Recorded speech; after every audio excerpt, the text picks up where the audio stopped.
Hi, boys and girls! Ready for the last installment of our Frog and Toad story. Today I should have brought it up. Erin chose to make her bathing suit very star-like, covered in stars, and then she made Toad's bathing suit stripy.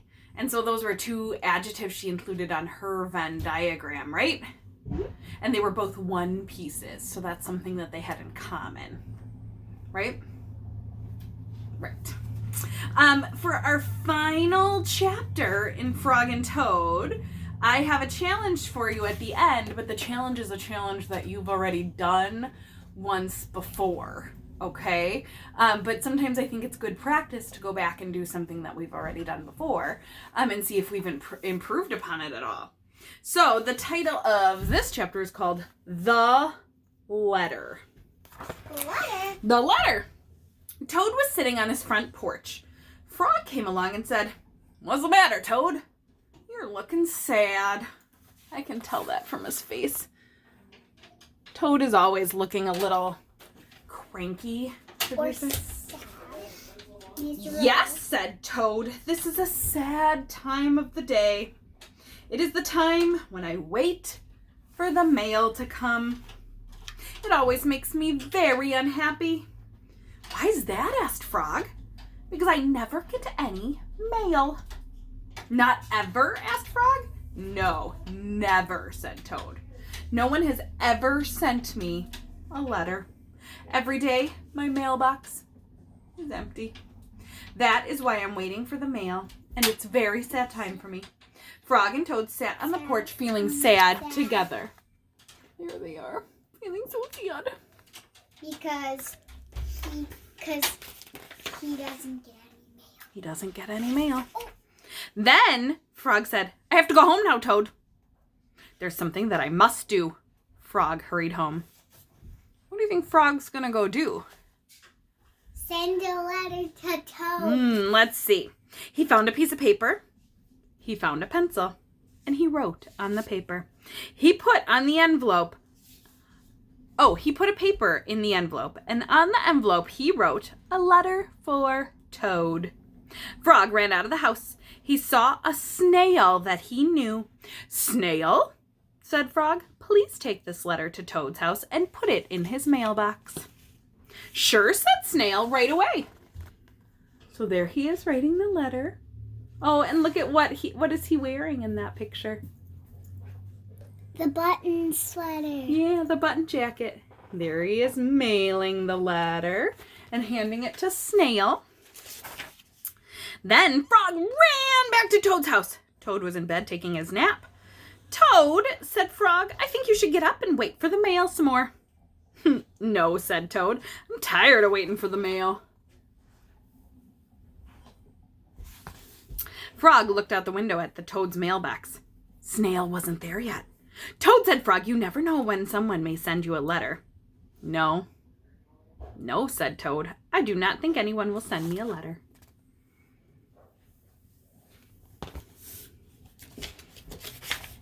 Frog looked out the window. The snail was not there yet. "But Toad," said Frog, "someone may send you a letter today." "Don't be silly," said Toad. "No one has ever sent a letter to me before, and no one will today." Frog looked out the window. Snail was still not there. "Frog, why do you keep looking out the window?" asked Toad. "Because I'm waiting for the mail," said Frog. "But there will not be any," said Toad. Just wait and see. Why do you think it's taking so long for Snail to get the letter to Frog? Because snails are so slow. They go like...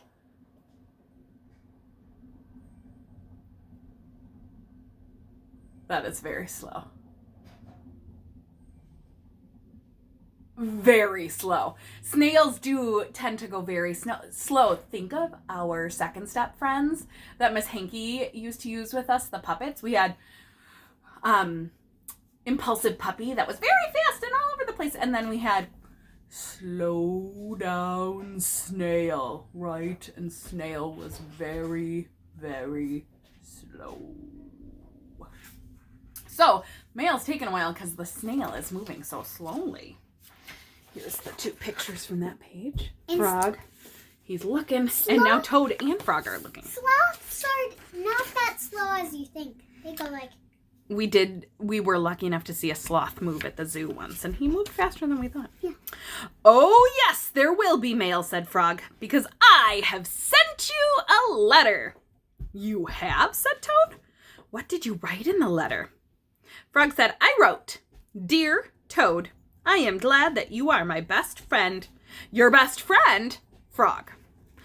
Oh, said Toad, that makes a very good letter. Then Frog and Toad went out onto the porch to wait for the mail. There they sat, feeling happy together.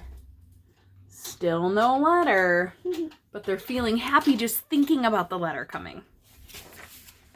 Frog and Toad waited a long time. 4 days later. It took the snail, how many days? 4.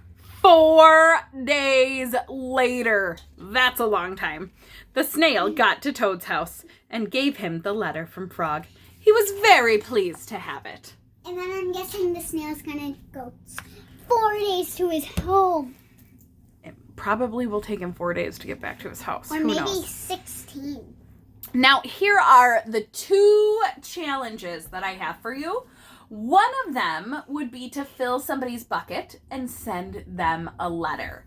I know earlier during the closure, when we haven't been in school, when we read The Jolly Postman, we all wrote letters to either a friend in the class or a family member. I got a few people addresses for friends in the class.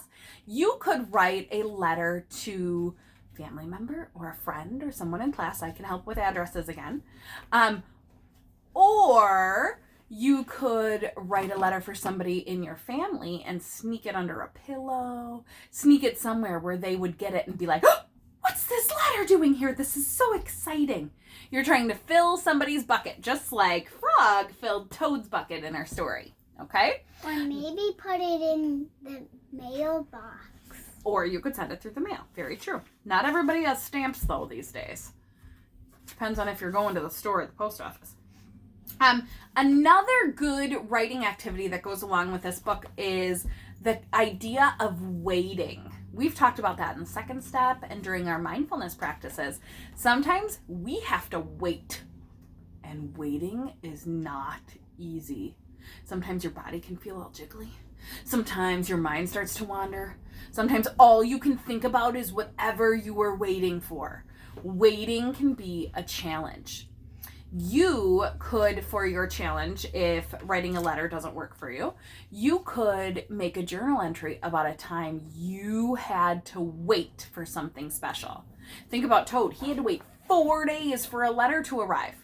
Maybe mom or dad or a family member has ordered you something from Amazon or Target or something during this closure, and then they said, well, we just have to wait till it gets here, and you had to wait for it. I would love it if you would write a journal entry of what you had to wait for and how were you able to do it. Did you distract yourself? Did you talk about it with somebody? Did you think of other things to keep yourself busy? Okay? So you could either write a letter or you could write about a time you had to wait for something, because waiting is so hard. Those are your 2 challenges if you choose to accept them. And we'll be back next week with more stories and fun. All right? Bye, boys and girls. Have a good weekend.